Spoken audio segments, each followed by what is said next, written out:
आप सभी को जय मसीह की। प्रभु यीशु मसीह के नाम से मैं आप सभी का स्वागत करता हूं आज के वचन के लिए।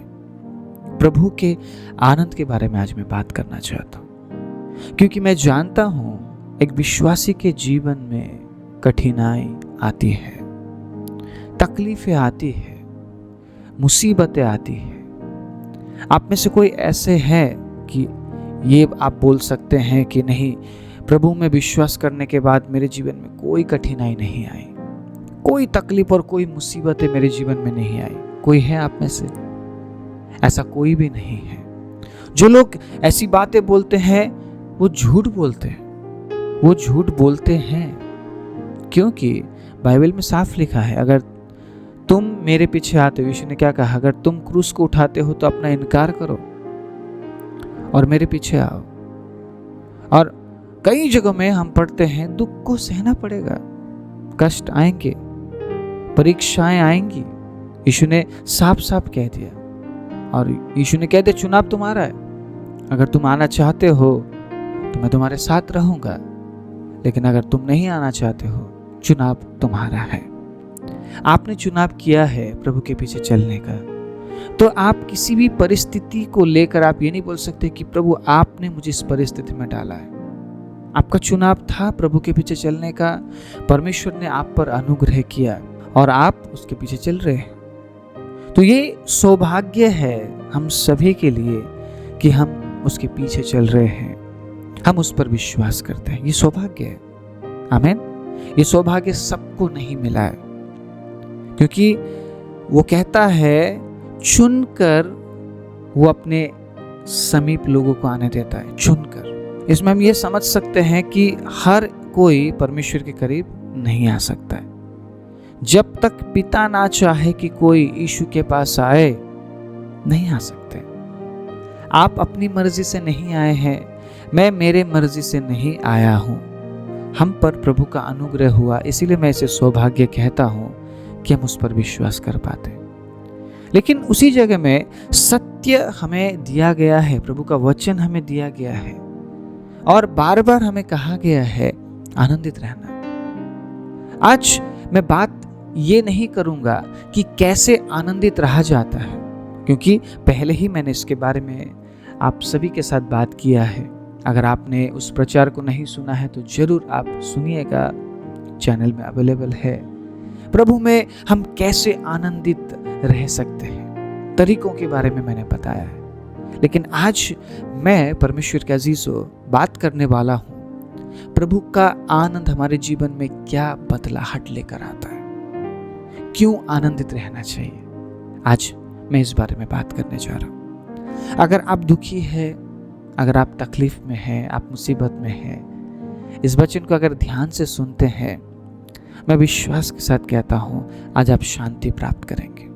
आज शायद मैं बहुत बड़ी बड़ी बातें कहकर आपको दिलासा नहीं दे पाऊंगा, क्योंकि मेरे पास आपको देने के लिए कुछ भी नहीं है। मैं शायद बहुत बड़े दावे आपके सामने नहीं करूंगा, लेकिन परमेश्वर के अजीजों, जो मैं बताने जा रहा हूं उस बात को अगर आपने ध्यान से सुनकर समझ लिया, उन तमाम बड़े दावों से बढ़कर है, उन तमाम बड़ी आशीषों से बढ़कर है आज का वचन। अपने मन की रक्षा कर बोला गया है बाइबल में। मन के बारे में बार बार नीति वचन में जिक्र किया गया है ना, पुराने नियम में जिक्र किया गया है, नए नियम में जिक्र किया गया है। तो अगर हम अपने मन को ना समझते हुए प्रभु के पीछे चलते हैं तो कई बार हम धोखा खाते हैं, और धोखा इस वजह से नहीं खाते हैं कि प्रभु ने हम पर ध्यान नहीं किया। इस वजह से धोखा हम नहीं खाते। हमें धोखा पता है क्यों मिलता है? क्योंकि हम अपने मन को समझ नहीं पाते, हम अपने मन की रक्षा कर नहीं पाते। अगर आप आपके मन की रक्षा करते हैं तो बहुत सारी बातें वहीं पे सुलझ जाती है आपके जीवन की। इसीलिए प्रभु का वचन जरूरी है। कई बार हम वचन पढ़ते तो है, लेकिन उस वचन को समझने की कोशिश नहीं करते। देखिए, वचन समझाने वाला पवित्र आत्मा है। चाहे कोई भी प्रचारक आकर आपको समझाए, हाँ शायद आपको समझ आ जाएगा, लेकिन जो पवित्र आत्मा आपको समझाएगा वो कोई भी नहीं समझा पाएगा। जिस तरीके से पवित्र आत्मा हमें समझाते हैं उस तरीके से क्या एक इंसान समझा पाएगा, चाहे कितना ही बड़ा प्रचारक हो। हम जो प्रचारक हैं, हम कुछ समय के लिए आपको उत्साह दे सकते हैं, कुछ समय के लिए आपको परमेश्वर के करीब लेकर आ सकते हैं। प्रभु के करीब बने रहना आपकी जिम्मेदारी है। परमेश्वर के अजीजों, आपका मन है, हम उसमें कोई मदद नहीं कर पाएंगे। आपका मन है, परमेश्वर आपको कोई भी हेल्प या मदद नहीं कर पाएंगे। हाँ, थोड़ा बहुत आपको वचन से प्रभु ढांढस दे सकते हैं, वचन से समझा सकते हैं। उसी जगह में वचन में इस तरीके से लिखा गया है, प्रभु ने आपको बुद्धि दिया है, तो उस बुद्धि का इस्तेमाल करते हुए अपने मन को सही तरीके से रखना बहुत जरूरी है। मन की रक्षा करना बहुत जरूरी है। देखिए, जो आज मैं बताने जा रहा हूं उस बात को बताने से पहले ये बताना जरूरी है, मन की रक्षा करनी चाहिए। सबसे अधिक, ठीक है, सबसे ज्यादा अधिक महत्वपूर्ण काम क्या है? अपने मन की रक्षा कर। वचन में साफ लिखा है, तो वचन में दिया गया है ये बातें, तो हम इसके लिए प्रभु से नहीं बोल सकते कि प्रभु आप मुझे कुछ ऐसा बताइए। वचन में दिया गया है ना, पढ़िए उसको। हम सिर्फ चिन्ह और चमत्कार और दर्शन की बातों में हम लगे रहते हैं, वचन छोड़ देते हैं। हाँ, एक व्यक्ति आया और आपको बोला जी ऐसा दिखता है, वैसा दिखता है, ड्रीम आते हैं, तो हम प्रभु के सामने जाते हैं और हम प्रभु से कहते हैं कि प्रभु मुझे दर्शन दीजिए, मुझे स्वप्न में आप बात कीजिए। हम क्यों हमेशा उन चीजों के पीछे लगे रहते हैं? मैं ये नहीं कहता हूं, मैं बिल्कुल विरोध पे नहीं हूं कि प्रभु दर्शन नहीं देते हैं, प्रभु स्वप्न में बात नहीं करते हैं, लेकिन मैं ये भी मानता हूं कि हमेशा ये बातें आपके साथ होती नहीं रहेगी। कभी कभार हो गया तो अलग है, हमेशा नहीं होगा। आपको ड्रीम या दर्शन में आपको निर्भर नहीं होना है, ठीक है? दर्शन और स्वप्न में आपको निर्भर नहीं होना है। हमेशा जी प्रभु मुझे दर्शन ही देते रहे, प्रभु मुझे स्वप्न ही दिखाते रहे, नहीं होगा। वचन पढ़ना पड़ेगा। तो वचन में क्या लिखा है? मन की रक्षा कर। तो ये जो आपका मन है आपको धोखा दे रहा है कि तू दर्शन और स्वप्न में निर्भर हो जा। आपका मन तो हमेशा धोखा ही देगा आपको। किसी ने ये बात डाल दी आपके मन में कि परमेश्वर तो दर्शन देते हैं, परमेश्वर तो स्वप्न में बात करते हैं, वचन हमने छोड़ दिया, चलो जी प्रार्थना करने। और प्रार्थना क्या कर रहे हैं? प्रभु मुझे दर्शन दीजिए, प्रभु मुझे स्वप्न दीजिए। प्रभु आप तो सबको दर्शन दे रहे हैं, आप तो सबको स्वप्न में आप मिल रहे हैं, मेरे साथ आप क्यों नहीं मिल रहे हैं? मुझे आप क्यों नहीं दर्शन दे रहे हैं? तो जिसने दर्शन दिया या जिसने स्वप्न के बारे में बताया, क्या वाकई में प्रभु उस व्यक्ति के साथ मिलता है दर्शन और स्वप्न में? क्या आपने देखा है? किसी के कुछ भी बोलने से हमें विश्वास नहीं करना चाहिए। मैं भी अगर आपको कुछ भी बोलता हूँ विश्वास मत कीजिए, लेकिन मैं जब वचन से बोलता हूँ, जो वचन आप भी पढ़ सकते हैं, उस बात में विश्वास कीजिए, क्योंकि मैं वचन को लेकर झूठ नहीं बोल सकता। शायद मैं मेरे कुछ बातों में शायद मैं आपको झूठ भी बोल दूं, शायद मैं ये भी बोल दूं कि मेरे साथ ऐसा हुआ है, वो ऐसा ना हुआ हो, लेकिन अगर मैं वचन से बोलूंगा तो आप भी इस वचन को पढ़ सकते हैं और मैच कर सकते हैं, परमेश्वर के अजीजों, ये वचन सही है या नहीं। इसलिए मैं कहता हूं कि वचन पर जोर दीजिए। वचन में सब कुछ लिखा गया है, सब कुछ रिवील किया गया है। आपके हर एक सवालों का जवाब वचन में है। इसलिए जब आप वचन पर ध्यान देंगे तो बहुत सी बातें स्पष्ट हो जाएंगी। आपको बार बार दर्शन और स्वप्न के बारे में प्रार्थना करने की जरूरत नहीं पड़ेगी। जो वचन अभी हमने पढ़ा, क्या लिखा है इसमें? मन की रक्षा कर। तो मन की रक्षा करने के लिए आपको स्टेप लेना पड़ेगा, आपको विचारना पड़ेगा, आंख खोलना पड़ेगा, कान खोलना पड़ेगा और देखना और सुनना पड़ेगा कि क्या हो रहा है आपके साथ, क्या कर रहे हैं आप समझ रहे हैं? उसके अगली लाइन में लिखा है, क्योंकि जीवन का मूल स्रोत वही है। Praise the Lord. आप जीवन के बारे में तो कुछ और कर रहे थे, आप तो शायद दान कर रहे थे, आप तो शायद प्रार्थना कर रहे थे, आप तो शायद वचन पढ़ रहे थे, लेकिन जीवन का मूल स्रोत आपके मन को रक्षा करने से आपको मिलती है। आप वचन पढ़े जा रहे हैं, प्रार्थना करे जा रहे हैं आप, लेकिन आपका नियंत्रण आपके मन में नहीं है। आपका मन कुछ भी कर रहा है, कभी भी कुछ भी आप बोल रहे हैं, कभी भी कुछ भी आप सुन रहे हैं, कभी भी कुछ भी आप देख रहे हैं, आप कहीं पे भी जा रहे हैं, आप कुछ भी खा रहे हैं, कुछ भी पी रहे हैं, आपका नियंत्रण आपके मन में नहीं है, आपके मन की आप रक्षा नहीं कर पा रहे हैं, तो वचन पढ़ के क्या फायदा? वचन तो इसीलिए पढ़ रहे हैं ना ताकि आप आपके मन को कंट्रोल कर सके। लेकिन वचन पढ़ने के बाद भी आपका नियंत्रण आपके मन में नहीं है, आप आपके मन को आप संभाल नहीं पा रहे हैं, आप आपके मन की रक्षा नहीं कर पा रहे हैं, तो वचन पढ़ने से या प्रार्थना करने से क्या फायदा? ये जो भी आत्मिकता है ना परमेश्वर के अजीजों, स्पिरिचुअल लाइफ, आत्मिक जीवन है आपका, ये आत्मिक जीवन इसीलिए है ताकि आप आपके शारीरिक जीवन पर हावी हो सके। अगर आपका शारीरिक जीवन आपके आत्मिक जीवन पर हावी हो रहा है, इसका मतलब समथिंग इज रॉन्ग, कुछ गलत है, कुछ सही नहीं है। इसीलिए आपका सांसारिक जीवन या आपका शरीर या आपका मन आपके आत्मिक जीवन पर हावी हो रहा है। अगर आप आपके मन की रक्षा नहीं कर पाए, आप कभी आनंदित नहीं रह पाएंगे, क्योंकि आज जो मैं बताने जा रहा हूं बहुत ही इंपॉर्टेंट है। अगर आप में से लोग बीमार अवस्था में हैं, ये बीमारी क्यों है आपके अंदर? कई बार हमारे आनंदित ना रहने से बीमारी हमारे जीवन में आ जाती है। अगर आप लोग दवाइयों के सहारे जीवन जी रहे हैं, अगर आपका जीवन ही दवाई बन चुका है, आज मैं आपको एक ऐसा मेडिसिन देना चाहता हूँ, एक ऐसा दवाई देना चाहता हूँ परमेश्वर का अजीजों, जिस दवाई को खाने के बाद आप चंगे हो जाएंगे। Praise the Lord. और ये परमेश्वर की तरफ से दिया गया दवाई है। किसी टैबलेट या सिरप के बारे में मैं आज बात नहीं करूंगा, मैं आज बात करने वाला हूँ ईश्वरीय दवाई के बारे में। Praise the Lord.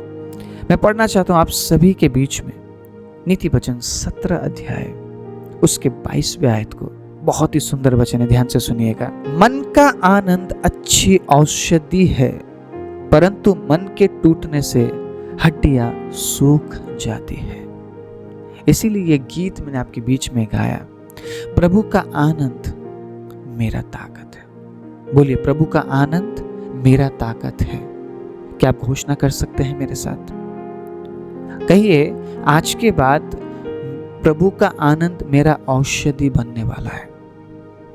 मैं जिस भी मेडिसिन को ले रहा या ले रही हूं, मैं उस मेडिसिन में अब ज्यादा निर्भर नहीं होंगी, मैं उस मेडिसिन में ज्यादा निर्भर नहीं होऊंगा, क्योंकि आज से मैं परमेश्वर के आनंद की घोषणा करूंगा मेरे हर एक बीमारी पर। Praise the Lord. आपका मन कितना इंपॉर्टेंट है, आप समझ रहे हैं? समझ रहे हैं आप? परमेश्वर के अजीजों, हम इस सच्चाई को ठुकरा नहीं सकते। हम प्रभु के सामने जाते हैं, हम चंगाई मांगते हैं, प्रभु चंगा करते हैं, इसमें कोई दो राय नहीं है। लेकिन चंगाई की बातें यहीं पे लिखी गई है। अगर आपका मन आनंदित है परमेश्वर के अजीजों, तो वो एक अच्छा औषधि है आपके शरीर को चंगा करने के लिए। आपको मेडिसिन पर डिपेंड होने की जरूरत नहीं पड़ेगी। इसीलिए पौलुस ने क्या कहा? फिलिपियो 4 उसके 4 में, प्रभु में आनंदित रहो। मैं फिर कहता हूं, आनंदित रहो। क्योंकि पौलुस इस बात को जानता था कि अगर मैं प्रभु में आनंदित रहूंगा तो मैं चंगा रहूंगा। पौलुस ने इस बात को अपने जीवन में महसूस भी किया होगा, इसीलिए तो वो कलीसिया से कह रहा है, प्रभु में आनंदित रहो। परमेश्वर के अजीजों, आज मैं भी कहना चाहता हूं, प्रभु में आनंदित रहिए, क्योंकि परमेश्वर आपको बीमार अवस्था में नहीं देखना चाहते। कई बार हम बड़ी बड़ी बीमारियां अपने शरीर में हम ले लेते हैं आनंदित ना रहने से। कई बार हम ऐसे हालात में जीते हैं जिस हालात में परमेश्वर के अजीजों हम बिल्कुल प्रभु के आनंद से दूर हो जाते हैं। हम उसी बात में हम खो जाते हैं। हम 24 घंटे 7 दिन हम उसी बात में जीने लगते हैं, और वो बात धीरे धीरे हमारे जीवन में बीमारी को लेकर आता है। हमें पता भी नहीं चलता है। जब सब कुछ बिगड़ चुका होता है, तब हमें पता चलता है कि मैंने तो बहुत बड़ी गलती कर दी। परमेश्वर के अजीजों, प्रभु में आनंदित होने के लिए शायद आपको कोई कॉमेडी करके नहीं दिखाएगा, आपको शायद कोई आकर हंसाएगा नहीं, आपको शायद चुटकुला कोई नहीं सुनाएगा, आपको शायद आकर कुछ ऐसा कारनामा नहीं दिखाएगा कि आप हंसे। प्रभु में आनंदित होने का मतलब खुद को तसल्ली देना है, खुद को समझाना है, अपने मन को समझाना है और उस उद्धार के हर्ष में हमेशा बने रहना है, उस अनंत जीवन के हर्ष में हमेशा बने रहना है, हमेशा अपना मन उन बातों पर लगाना है जो आपने नहीं देखा है। आमीन। उन स्वर्गीय स्थानों में खुद को लेकर जाना है, हमेशा उस कल्पना में जीना है कि नहीं, एक दिन मैं प्रभु में जीवित किया जाऊंगा, मैं मर भी जाऊं, मेरे लिए एक आशा है कि मैं दोबारा जिंदा होऊंगा। ये बात कहते ही हमारे चेहरे में एक स्माइल आ जाता है, एक अलग आनंद, एक अलग उमंग हमारे जीवन में आता है। यही प्रभु का आनंद है। मैं आप सभी को उत्साहित करना चाहता हूं ये कहते हुए, दवाइयों पर निर्भर मत हो जाइए। मुझे याद है वो दिन जब मैं प्रभु के बिना जी रहा था। मुझे याद है मैं ज्यादातर बीमार रहता था, मुझे एक के बाद एक ऐसी बीमारी हुई जिसके बारे में आज मैं कई बार सोचता हूँ, मुझे बहुत अजीब लगता है। मैं सोचता हूँ कि ऐसा कैसे हो सकता है किसी इंसान के साथ, इवन सिर्फ मेरे साथ नहीं, मेरे पूरे परिवार के साथ। हम ज्यादातर बीमार रहते थे, कहीं ना कहीं कुछ ना कुछ हमारे साथ हमेशा होता था, कोई ना कोई घटना हमेशा हमारे परिवार में घटता था ना। किसी दिन मैं अपने गवाही में जरूर आपके साथ मैं साझा करूंगा इन तमाम बातों को, लेकिन आज मैं ये बोलना चाहता हूं कि प्रभु में आने के बाद जब वो आनंद मेरे जीवन में आया, जब मैं प्रभु में आनंदित रहने लगा, परमेश्वर के अजीज हो, इतने साल हो चुके हैं, ऐसी बीमारी का सामना मुझे नहीं करना पड़ा जिन बीमारियों को पहले मैंने अपने जीवन में देखा। प्रभु के आनंद को पाने के बाद प्रभु आपको चंगा करना चाहता है, प्रभु आपको चंगा करेंगे, तरीका भी परमेश्वर ने बताया है। हालेलुया। उस तरीके को अगर हम अपना ले, हमें उस बीमारी का सामना करना ही नहीं पड़ेगा। इस संसार में है बहुत सी बातें हमारे जीवन में कई बार आ भी जाती है, उससे निकलना कैसे? औषधि पर डिपेंड ना होते हुए आइए प्रभु के आनंद पर हम डिपेंड हो जाए, अपने मन को हम आनंदित करें प्रभु के वचन का इस्तेमाल करके। Praise the Lord. मन को आनंदित करना जरूरी है, ये कहते हुए कि हे मेरे मन यहोवा को धन्य कह, हे मेरे मन प्रभु ने मेरे लिए एक स्थान तैयार किया है, प्रभु मुझसे प्यार करता है। बहुत सारे वचन है, उन वचनों का इस्तेमाल कीजिए। आपका मन छोटी छोटी बातों में निराश हो जाता है, छोटी छोटी बातों में टूट जाता है। परमेश्वर के अजीजों, टूटे हुए अवस्था में पड़े मत रहिए। हाँ, प्रभु के सामने टूटे हुए अवस्था में जाना अच्छा है, अपने मन को तोड़ते हुए प्रभु के सामने जाना अच्छा है, लेकिन वचन क्या कह रहा है? अगर तू टूटे हुए अवस्था में जीवन को जी रहा है, इसका मतलब बीमार हो जाएगा। तू अपने मन की रक्षा कर और आनंदित होना सीख, आनंदित रहना सीख, क्योंकि मन का आनंद अच्छी औषधि है। एक अच्छा मेडिसिन जो आज मैं आपको दे रहा हूं, आपके मन का आनंद है वो अच्छा औषधि। अगर आप आनंदित रहना सीखते हैं, मैं विश्वास करता हूं बहुत से बीमारियों से आप दूर रहेंगे। अगर आप बीमार हैं, अगर आप आज के बाद आनंदित होना सीखते हैं, अपने आप को आप आनंदित करते हैं, परमेश्वर के अजीजों, मैं विश्वास करता हूँ बहुत जल्द परमेश्वर उस बीमारी से आपको बाहर लेकर आएंगे। डिप्रेशन, एंजाइटी, है ना, सांस का फूलना, सांस का बढ़ना और बहुत सारी बीमारी ऐसी है जो मन के आनंदित ना रहने से आ गई है आपके जीवन में। आप कहते हैं कि डिप्रेशन बहुत बड़ी बीमारी, डिप्रेशन कुछ नहीं है। बोलिए यीशु मसीह के नाम में तो डिप्रेशन कुछ नहीं है। बोलिए यीशु मसीह के नाम में एंजाइटी तो कुछ भी नहीं है। बोलिए, आप बोलिए, प्रेज द लॉर्ड, बोलिए परमेश्वर के अजीजों। आप ये कहिए कि मेरा मन प्रभु में आनंदित है, मेरा मन प्रभु में प्रफुल्लित है, मेरा मन प्रभु में निर्भर है, मेरा मन प्रभु में संतुष्ट है। अपने आप को आनंदित कीजिए, कहिए प्रभु अपने आनंद से मुझे भर दीजिए परमेश्वर। प्रभु धन्यवाद। धन्यवाद देना जब आप शुरू करते हैं, आप सकारात्मक बनते हैं, आप नेगेटिविटी आपसे दूर होती है। इन दिनों में नेगेटिविटी ज़्यादातर हमारे जीवन में काम कर रही है, और नेगेटिविटी काम करने से हमारा मन प्रभु से अलग हो जाता है, प्रभु से दूर हो जाता है, और हमारा मन टूट जाता है, और हम प्रभु में आनंदित नहीं हो पाते। आज एक अच्छी औषधि मैं आपको दे रहा हूँ, आनंदित रहिए, अपने आप को आनंदित कीजिए, दूसरों को आनंदित कीजिए परमेश्वर के अजीजों। और वो आनंद सिर्फ और सिर्फ आपको प्रभु से मिलता है, परमेश्वर के वचन से मिलता है। अनंत जीवन में मन लगाने से, अनंत जीवन के बारे में विचार करने से, यीशु मसीह के आगमन के बारे में विचार करने से वो आनंद आपके जीवन में आता है। ऐसे ही नहीं आएगा वो आनंद आपके जीवन में। आप आपकी परिस्थिति को देखेंगे और आप ये कहेंगे प्रभु में आने के बाद भी मेरा ये हालत है, आप आनंदित कैसे हो पाएंगे? आप प्रभु में आने के बाद भी मैं बीमार हूं, तो ये नेगेटिविटी है, नकारात्मकता है। आप ये कहते हैं कि प्रभु मुझसे प्यार करता फिर भी देखो मेरा ये परिस्थिति है, ऐसे आप आनंदित नहीं हो पाएंगे। आप आनंदित कैसे होते हैं? जब आप ये कहते हैं कि धन्यवाद प्रभु, धन्यवाद परमेश्वर इस परिस्थिति के लिए, धन्यवाद प्रभु आप मुझे इस परिस्थिति में भी प्यार करते हैं। प्रभु ये परिस्थिति आपकी वजह से नहीं आई है, प्रभु मैं संसार में हूं, परिस्थिति मुझ पर आई। पॉजिटिव होकर जब हम प्रार्थना करेंगे, आपके हृदय में प्रभु आनंद से भर देगा। ये आनंद आप कहीं से खरीद नहीं सकते हैं। हम कई बार कॉमेडी शो को देखते हैं और हम खुद को आनंदित करने की कोशिश करते हैं, लेकिन जब तक वो शो आप देखते हैं शायद आप आनंदित होते होंगे, लेकिन उसके बाद फिर आपका वही हालत।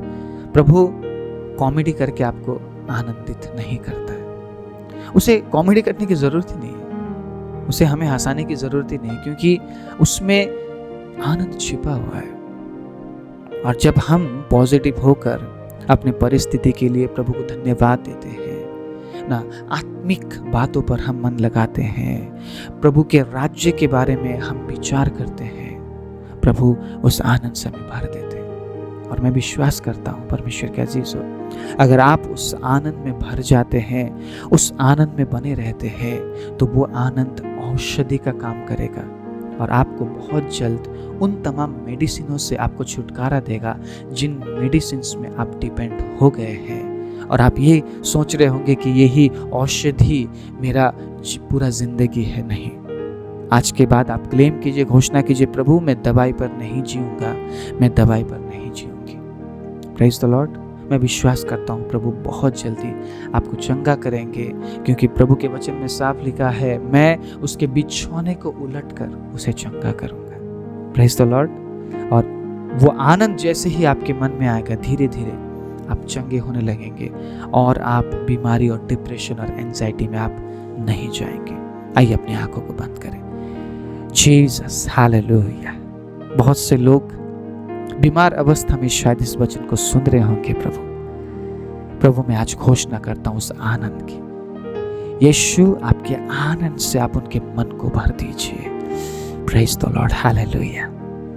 मन का आनंद अच्छी औषधि है, आपके वचन में लिखा है। प्रभु परमेश्वर, आप नहीं चाहते हैं आपके लोग बीमार पड़े, लेकिन कई बार प्रभु हम आपसे दूर हो गए, हमने अपने मन की सुनी और प्रभु उस मन के विचार में हम पड़े रहकर, उस नेगेटिविटी में या उस क्रोध में या किसी फूट में हम पड़े रहकर हम बीमार पड़ गए। पिता प्रभु, इस बीमारी से आप हमें निकाल सकते हैं आपके आनंद को देते हुए, जो कि एक अच्छी औषधि है। पिता आज मैं आपके बच्चों के जीवन में उस आनंद की घोषणा करता हूँ प्रभु, उस चंगाई की घोषणा करता हूँ जितने भी लोगों ने आज इस वचन को सुना और ग्रहण किया है प्रभु, मैं विश्वास करता हूँ आपने उनके जीवन में चंगाई को रिलीज कर दिया है। प्रभु आप सहायता और मदद कीजिए। किसी तेल या पानी से हम चंगे नहीं होते हैं पिता, रुमाल लगाने से हम चंगे नहीं होते हैं प्रभु, आप हमें चंगा करते हैं। और आपके वचन में साफ लिखा है पिता, आपका आनंद एक अच्छी औषधि है। उस आनंद को लेने के लिए और हमेशा आनंदित बने रहने के लिए प्रभु आप हमारी सहायता कीजिए, ताकि हम हमेशा आपकी उपस्थिति में चंगे पाए जाए और आपकी महिमा हम करते रहें। सारी महिमा आदर इज्जत जलाल आपको देते हुए प्रार्थना प्रभु यीशु मसीह के नाम से मांगते हैं, आमीन।